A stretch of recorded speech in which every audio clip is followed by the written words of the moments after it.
Bapak Ibu Saudara sekalian yang terkasih, pada hari ini kita diajak untuk menyadari bahwa Tuhan telah menganugerahkan kepada kita, mereka yang percaya dan sudah mengimani Yesus sebagai tanda pertobatannya, bahwa ia ingin berjalan hidup dalam Yesus, suatu anugerah Roh Kudus yang akan mampu mengalahkan roh-roh jahat yang bisa membelokkan manusia hidup sesat atau tidak selamat. Anugerah ini benar-benar pemberian Tuhan. Dan kita diharapkan memahami bahwa orang yang telah beriman sebagai tanda pertobatan itu berarti kita percaya kepada Kristus, itu diberikan kepada kita yang beriman, yang percaya kepada Yesus, yang sudah menjawab, ya, amin, saya menerima Yesus. Sehingga perjalanan kita itu ke depan setelah menyadari kehadiran Yesus itu, menghadapi segala sesuatu dalam terang dan bimbingan Tuhan. Inilah sebuah anugerah istimewa. Maka dikatakan dalam bacaan kedua tadi, supaya kita seperti Paulus, demikian, bahwa Tuhan kita Yesus Kristus yang dalam Kristus telah mengaruniakan kepada kita segala berkat rohani di surga, supaya kita kudus dan tak bercela di hadapannya. Jadi kita ini mendapatkan kasih karunia dari surga, berkat rohani. Allah telah memilih kita supaya kita menjadi kudus. Dan ini yang membawa kita kepada kebenaran dan karya-karya yang menyelamatkan. Lalu saudara sekalian, apakah benar saya dan Bapak Ibu semuanya menyadari akan hal ini? Karena hal ini tidak mudah untuk kita hayati di dalam hidup kita, terlebih ketika kita sudah hidup di tengah-tengah dunia yang berbagai macam peristiwa, pengalaman hidup, kadang-kadang membuat kita lupa akan anugerah Tuhan ini, akan kasih karunia ini. Sehingga seringkali kita tidak sadar bahwa Yesus itu telah menganugerahi kita kuasa untuk mengalahkan roh-roh jahat. Roh-roh jahat itu jangan dibayangkan tempat yang angker, orang yang kerasukan setan, ya, atau ya magic dari ya kata orang. Bukan itu roh jahat itu. Roh jahat itu bagaimana manusia hanya mengandalkan dirinya sendiri, lupa bahwa Tuhan memberikan anugerah dalam hidupnya yang telah ia imani, lupa bahwa pernah mendapat rahmat belas kasih Tuhan sebagai tanda pertobatannya, lupa akan hal itu sehingga kita berjalan tidak dalam bimbingan Tuhan. Inilah sebenarnya cara roh jahat membelokkan hidup kita supaya lupa dengan Tuhan. Tidak menyadari bahwa Tuhan itu yang kita imani itu selalu beserta kita. Roh jahat bisa bekerja di situ. Jadi jangan dibayangkan roh jahat itu ada di luar diri kita. Roh jahat itu bisa menguasai pikiran kita, bisa menguasai hati kita, bisa menguasai tingkah laku kita, ya, sehingga kita menjadi orang yang tidak sadar bahwa saya berjalan bersama Tuhan. Dan ini yang membelokkan kita.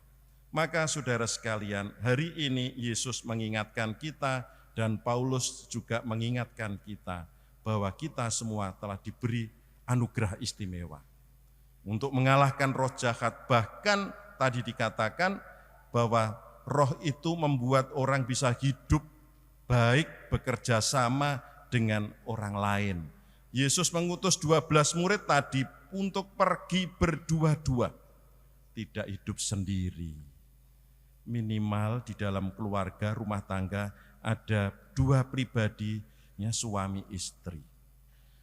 Mereka diutus berdua-dua supaya tidak egois, tandanya bahwa dia mempunyai Roh Kudus, kuasa Allah itu dia itu tidak mengandalkan dirinya sendiri, tidak mengkultuskan dirinya sendiri, tidak mengandalkan kekuatan dirinya sendiri. Tahu toh kalau orang mengandalkan dirinya sendiri itu adalah orang ego, dan roh jahat senang kalau orang itu egois. Karena di sini orang bisa diadu domba dengan mudah. Kalau suami istri mulai egois, mudah konflik, mudah diadu domba oleh setan.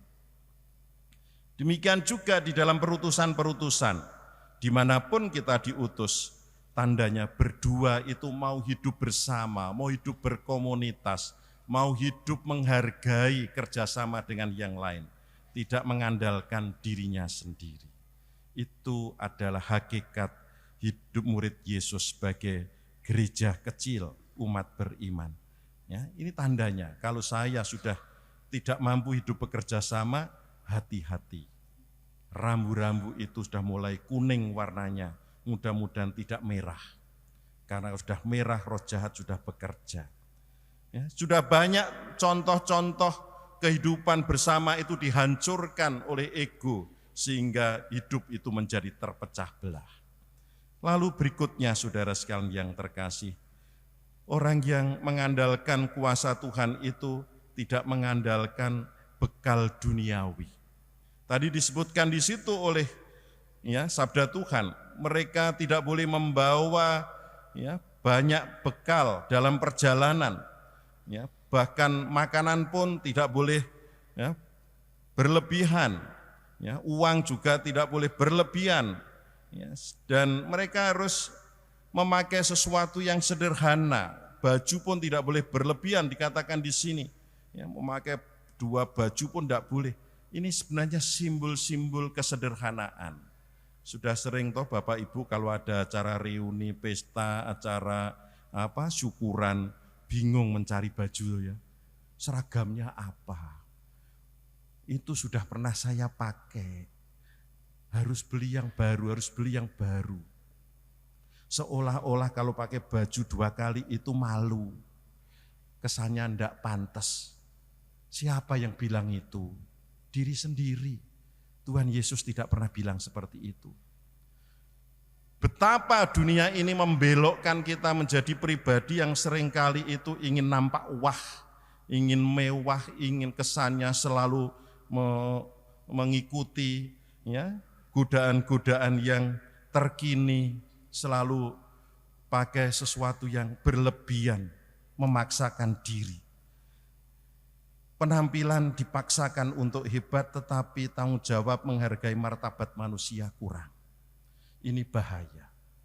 Apa yang hakikat di dalam hidup kita penting untuk hidup orang ini dihargai martabatnya, supaya pendidikannya ini juga meningkat, supaya orang bisa hidup saling menghargai satu sama lain, kurang dijaga, kurang dirawat. Tetapi seringkali manusia hanya kepingin dirinya sendiri lebih dari yang lain. Bahaya sekali setan bekerja, padahal kita diberikan kuasa untuk mengalahkan itu. Demikian juga saudara sekalian terkasih, kita diminta untuk selalu, kata orang, menjunjung tinggi, di mana kita menginjak bumi dan langit ada di atas kita. Di situ kita harus bisa beradaptasi di tempat kita berada, menerima kehidupan di tengah masyarakat di mana kita hidup dan bisa menyesuaikan dengan lingkungan kita. Di tengah masyarakat kita bukan menutup pagar kita tinggi-tinggi, tidak acuh tak acuh dengan lingkungan kita, tidak hidup bersosialisasi dengan kita.